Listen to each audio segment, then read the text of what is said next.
Thank you, Mr. President. I congratulate you on presiding over the General Assembly, and we would like to associate ourselves with the statements delivered by the Non-Aligned Movement, the OIC, and the Arab Group. We meet today, Mr. President, after the Arab and Islamic groups and the Non-Aligned Movement requested the resumption of the 10th Emergency Special Session to submit the draft resolution before us today, A/ES-10/L31, which, and for the first time in the history of the General Assembly, is being submitted by the State of Palestine, and it pertains to the advisory opinion of the International Court of Justice on the legal consequences arising from Israel's policies and practices in the Occupied Palestinian Territory, including East Jerusalem, and that is an implementation of GA Resolution 77/247 of the year 2022. Mr. President, Palestine, and with the support of peace-loving countries that believe in international law and the United Nations Charter and the need to maintain its credibility, sought this advisory opinion and seeks to have clear resolutions from the General Assembly and Security Council out of a genuine belief of the need for a peaceful solution to the Palestinian cause in accordance with international law and the United Nations Charter, and out of a sincere belief that violence will never be the solution for the conflict in the Middle East. Mr. President, the ICJ's advisory opinion reveals that the Palestinian people's right to self-determination and ending occupation and establishing a Palestinian state on the 1967, 4th of June 1967 lines, with East Jerusalem as its capital, is a right that is clear and evident. The ICJ also found that the Israeli occupation of the West Bank, East Jerusalem, and Gaza Strip is in violation of international law. It considered occupation a blatant violation of the right to self-determination, which is a preemptory norm of international law. It also found that the continued use of armed force on foreign territories with the aim of annexing them to Israel and imposing its sovereignty on them lacks legitimacy. The Israeli practices against Palestinians in the occupied territory are in violation of Article 3 of the Convention on the Prohibition of Racial Discrimination, not to mention the findings that the ICJ arrived at that oblige Israel to end occupation, including the dismantling of its settlements, evacuating settlers, and making reparations to Palestinians, and allowing all Palestinians displaced during the occupation to return to their original place of residence. Mr. President, we remind you all that most of the points mentioned in the current ICJ opinion was acknowledged by the same court 20 years ago in its advisory opinion on the separating wall. That opinion remained as ink on paper.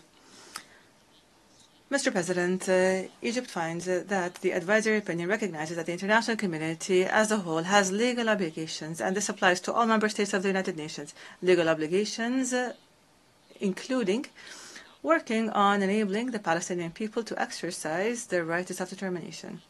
Moreover, it prohibits any measures that may imply a recognition of the occupation or the conditions it creates. This includes transferring embassies to the occupied Palestinian territory, or engaging in agreements or establishing trade ties with Israeli activities that are related to the occupation. Moreover, the advisory opinion found that the United Nations and all of its political bodies and specialized agencies are obliged as well to work on ending the occupation and taking the necessary measures to guarantee that Israel abides by the ICJ's opinion that occupation must end immediately. We stress that the Israeli occupation, with its settlements and its extremist settlers, would not be viable if countries that respect international law and the ICJ's opinions decide to boycott it and cease cooperating and coexisting with it. Putting an end to the occupation and deterring Israel's hostile behavior against the Palestinian people is an urgent necessity to maintain international peace, international security, or what remains of regional stability after Israel has gone too far in its violations perpetrated throughout its occupation of the Palestinian territories.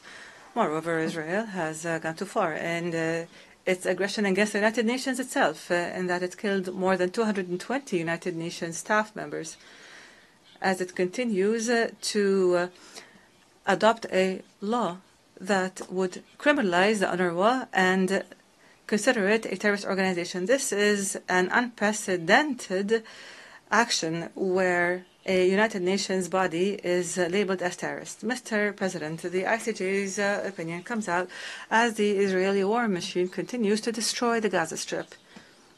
It has killed over 40,000 martyrs and has injured over 94,000 Palestinians. It has obstructed the delivery of humanitarian aid in a violation of international law and relevant United Nations resolutions, especially Resolution 2720, issued by the Security Council. There is no clear horizon to put an end to the suffering of the Palestinian people. Moreover, Israel is launching a military campaign against the West Bank, and it encourages settlement activity in the West Bank and East Jerusalem. It threatens the status quo of religious holy places in Jerusalem. It continues to enforce limitations on the work of the Palestinian Authority, which is the legitimate representative of the Palestinian people. All of this aims to eliminate the presence of Palestinians on their land and to liquidate their cause. Mr. President, here we would like to renew our demands that the Security Council must issue a resolution under Chapter 7 that would oblige Israel to immediately cease hostilities and to allow the unfettered access of humanitarian aid to maintain international peace and security, and hold Israel accountable for its violation of international law and its non-implementation of Security Council resolutions. Mr. President, Egypt believes in supporting regional peace and stability. In that, we continue our mediation efforts along with Qatar and the United States to arrive at a ceasefire deal and to put an end to this unprecedented tragedy. Egypt is doing so within its regional and international responsibilities, and we choose to disregard some reckless statements made by the Israeli Prime Minister against Egypt. These statements only aim to distract Israeli public opinion and obstruct mediation efforts. Egypt will continue working with our Arab brethren and international partners to resume the peace process and to launch a mediation process a negotiations process that would guarantee the Palestinian people the right in a liberated country that is contiguous on the land within the borders of the 4th of June 1967, with East Jerusalem at its capital, in accordance with international criteria and resolutions and the peace process which acknowledges the two-state solution. This requires us all to exert a genuine effort and to be committed by turning words into deeds in the international community and through responding with and working with Arab efforts. This requires a firm position with Israel to force it to return to the negotiations table and end occupation after the recent escalation shows the impossibility of the theory that Israel's security is based on force and power. For the sake of what is right, for the sake of what is just, Egypt asks you to vote in favor of the draft resolution that will be presented tomorrow in order to maintain and preserve the credibility of this organization, to support a peaceful resolution to the Palestinian cause and other causes, to maintain our rights to live in dignity and in freedom, and to uphold justice and what is right. I thank you, sir. I thank the distinguished representative of